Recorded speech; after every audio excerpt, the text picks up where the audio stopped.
I am continuing my exploration of personalization-based dialogue distortions here with this subcategory that I'm calling deflections and redirections. So it's building upon what was discussed in the last section on personalization, where we have this big self. Only our mind sets up a almost unbearable contradiction when we're not careful. It does kind of latch on to things in the environment, but it's also aware of its own fragility. And so there is this intolerance of discomfort when the attacks come in. If the mind made sense, I would not have a job. So when it comes to, comments or uncomfortable ideas, our mind has all these defect mechanisms in terms of the way it thinks and in terms of the way it processes and deflects off incoming dialogue. So I'm going to go over 3 of them here in this final section of the video. The first one is what I call the whataboutism. It's so stupid that you're ranting about racism when all these games are made in China. I see you have Lovecraft on your shelf. You know he was a big racist too, right? I play a Nazi in a war game. Does that make me a bad person? What about China? What about Lovecraft? Oh, hey, Lovecraft right there. There you go. What about Nazis in games? It's this, let's talk about an apple. I have a little apple here for criticism. Here's a banana. Here's an orange. Here's a pear. Here's a block of wood. Here are all these things. We're going to flood the zone with shit and just confuse the topic. And on a deeper level, there also is an expression of whatabouts that try to flatten the moral ground. Once again, it's in response to criticism of a game. The person feels personally attacked. They're being called a bad person. And so the tactic is to flood the zone with shit in an attempt to muddy the moral waters too. You think I'm a bad person? Well, you're a bad person too. Look what you're not pointing out. Blah, blah, blah. So then discussions on that level of feeling who's the better person, who's the worst person, they're not going to go anywhere. I've discussed that multiple times in the previous sections. And at the end of the day, that's not what we're all about here. What we're trying to do is talk about an apple. And I have to admit that the whatabouts, when I began the discourse, they weren't useless. I would come in, with flying in with my half-baked idea. Oh, this is bad, and whoever's played this is bad. And then, someone would bring a whatabout, and it actually made me think and pause and research. It's like, okay, what about this thing? And I informed myself, and it helped me sharpen my opinion. I think this is a very good example of how free speech is a really great thing. Allow that free speech, allow that free discussion, and it could challenge folks to, learn more about things. So it's a good tactic, and I'm pretty sure the person who's employing the whatabouts has scared off, people who aren't as engaged with some of this stuff. At this point, though, with a serious mind who's been around for a little while, the whatabouts are fairly laughable. What I try to do, and I have to admit that this is a guilty pleasure, so I do not recommend this all around, is I will lean right into it. Well, what about this?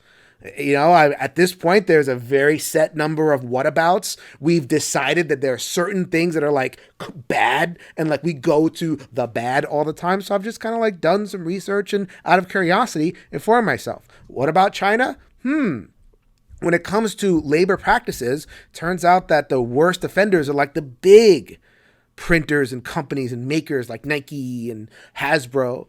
When it comes to the kind of shops that print board games, mostly Western facing, they're mostly dealing with folks who are sensitive to the PR and can't take a huge PR hit like a Nike or whoever else could.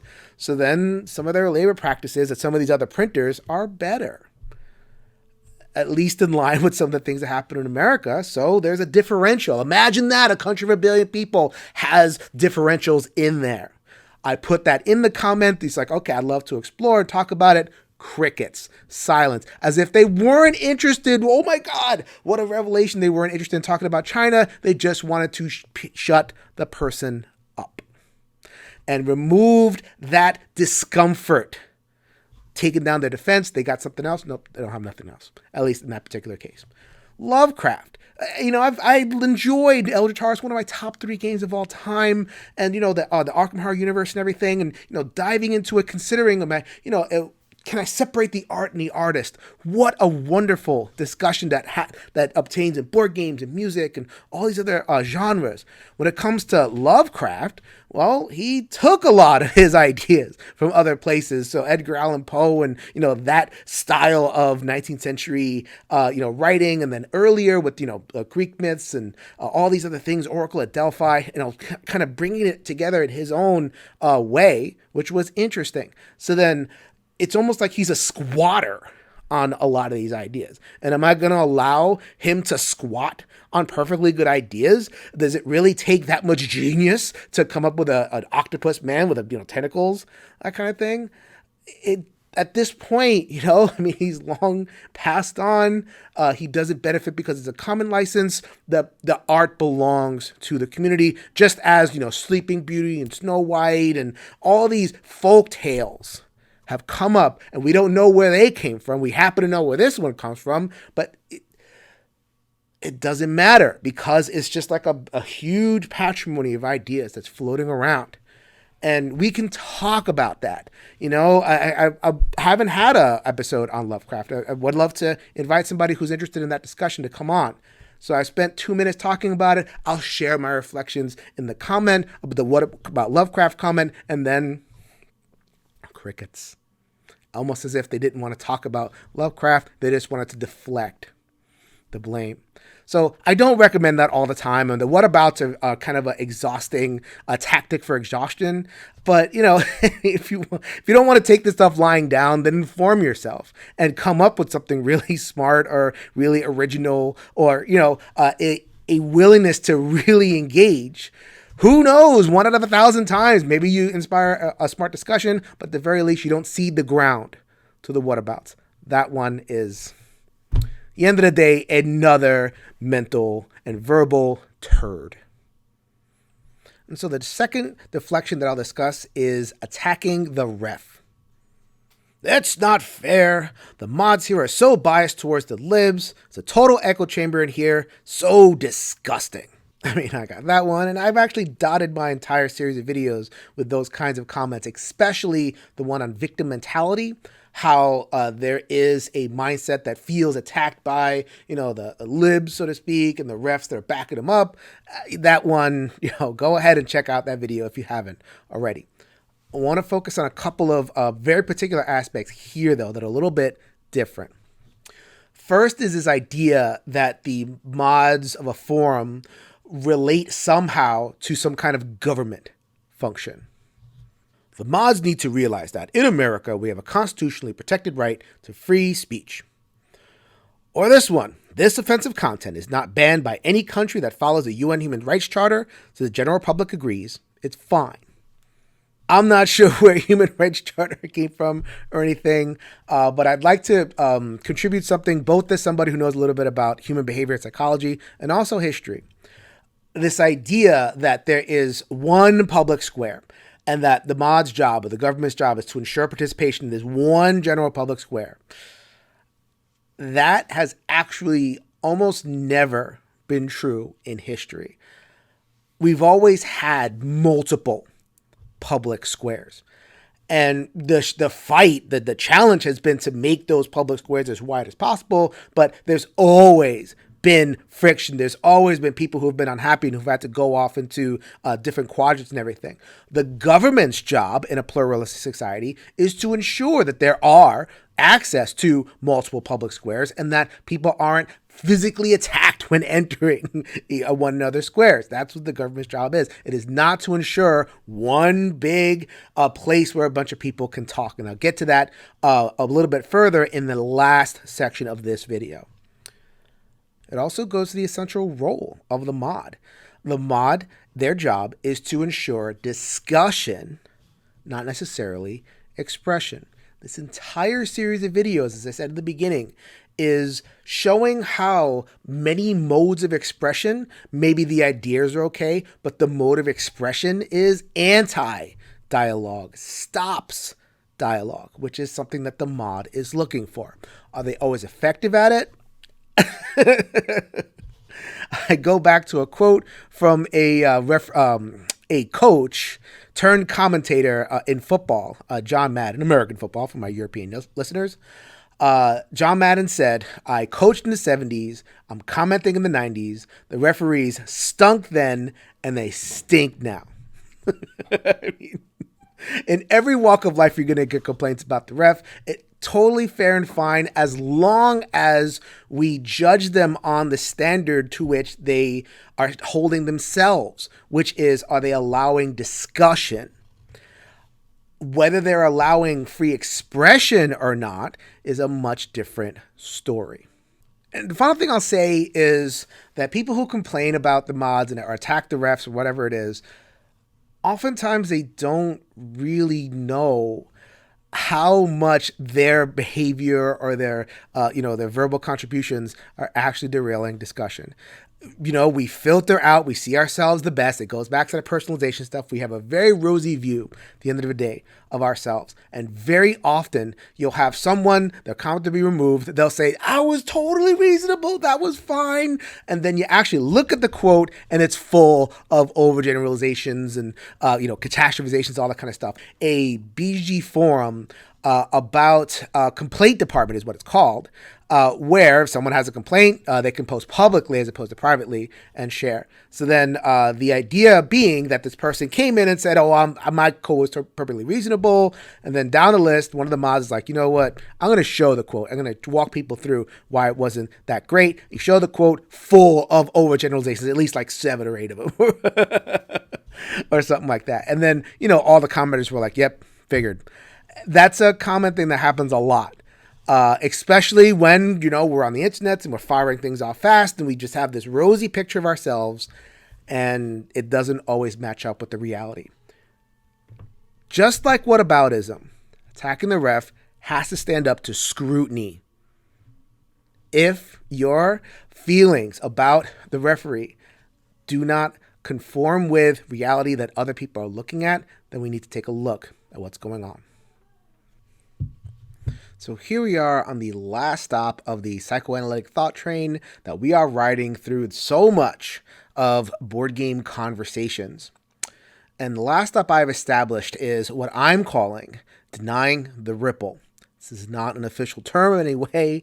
It's just my attempt to encapsulate a reality that I think is really important, crucially important to understand in this context.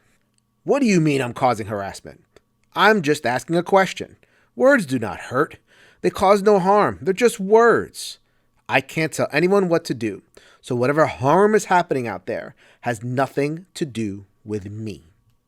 The idea being that someone is walking along a lakeside and they toss a stone into the lake causes ripples, and then all sorts of stuff wakes up in response to the ruckus.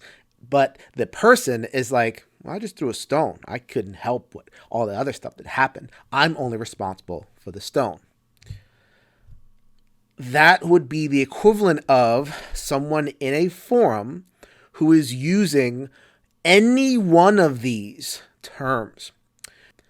If we respond to Elizabeth Hargrave with catastrophization, if we respond to David Tercey with filtering and not reading through his OP, if we engage in black and white polarized thinking, victim mentality, overgeneralizations, catastrophizations, labels to me being the hottest rocks that can be tossed into the lake sometimes because they're so direct. All of these things seed the ground, and maybe the person is not intending to do it. Maybe they didn't cock their hand and whip the stone into the lake. Maybe it just kind of got flicked in there. I hope that I've established over the course of all these videos that it doesn't really matter. It's not the person throwing or writing the thing on a post. It is the distortions themselves. They enter into an ecosystem and they attract all sorts of worse, intolerant behavior. Speaking of that word intolerance, there is a concept that a lot of moderators are becoming more and more familiar with, and I'd like to break that down here. This is from the Austrian philosopher Karl Popper. The paradox of tolerance. Unlimited tolerance must lead to the disappearance of tolerance. If we extend unlimited tolerance even to those who are intolerant, if we are not prepared to defend a tolerant society against the onslaught of the intolerant, the tolerant will be destroyed, and tolerance with them. That was kind of a mouthful, so let me try to walk through that as best I can. So Popper is speaking in the context of a philosopher in the 20th century in Europe. So there's some very specific ideas he has in mind with reference to fascism, the intolerance there. I'm speaking as a 21st century psychotherapist, and I'm concerned with habits of mind that have some aspects of intolerance to them. The idea being that if we allow rope to all those ways of expressing ideas, again, not necessarily ideas, but ways of expressing those ideas, then they're like weeds in a garden. If we allow the weed to grow, then we're eventually just going to have a whole field of weeds, no garden that's worth tending at all. So whether you call it a weed, whether you call it a turd, like I did before, whether you call it a stone in the river, whatever metaphor you like, these cognitive distortions, dialogue distortions, they will eventually kind of affect the whole space in a negative way. Why? Because their root is fear. Fear of change. Fear of being displaced, or that the gaming scenario won't be welcome to you anymore. Fear of losing stuff. The fear attracts fear. Negative emotions and anger attracts and inflames more of that stuff. So then you have a situation where that stuff is expressed and it kind of feeds on itself, and it creates that hive mind effect that I mentioned earlier. I am not saying that those who participate in reactionary culture are the intolerant. There's a step there. It's almost like I'm positing reactionary culture as a middle step that gets us to the intolerant place. Why do I say that? Because when you observe this hive mind in action, all sorts of nastiness can come up. And the frustrating part is that reactionary culture seems to be blind to that worse stuff that happens, actual physical harm that can be threatened or even done if it went too far. I mean, I have been in some of these spaces and forums and watching people complain and, express their grievance and their loss aversion. And then every once in a while, there'll be some person that says, well, the SJWs have gone too far. We're going to go to war. Or, this person is whatever, they deserve to die. And really, it's right there in the middle of it. And you have, I'll even see that. It's like, okay, there'll be like a threatening comment or, a death threat. And then, there'll be a comment under it that goes, whoa, that's a little bit too far. And I'm going, well, what the fuck do you expect? This is what you're cultivating over here. This kind of denial, this grievance, this fear of loss, and expressed and just let loose is going to generate this awfulness. Bringing in that paradox of intolerance idea where you've allowed intolerance, and therefore that's going to be the natural endpoint. Is that catastrophization? Well, I don't want to get to a point where death threats are normalized. For some people, that is a reality. Death threats are normalized, especially if you're a woman or LGBTQ in this space. They will have no end of harassment and death threats that come out towards them. And then you have a whole bunch of folks that deny responsibility. That's happening, and we're looking at it going, I see the A to B to C over here. We're trying to explain it to you. We're trying to explain that there's monsters in that lake that you're throwing the stone into, and there you are. All right, tossing stones, woke mob, SJW, da-da-da-da-da. Oh, that's not me. Oh, did someone get hurt? Oh, that's not me. That is an outcome that we are absolutely invested in avoiding. Now, what am I saying? Am I saying that I want to exclude people? No. Are they saying that they want to exclude me? Hopefully not. Hopefully we can get to a point where what we're excluding is fear.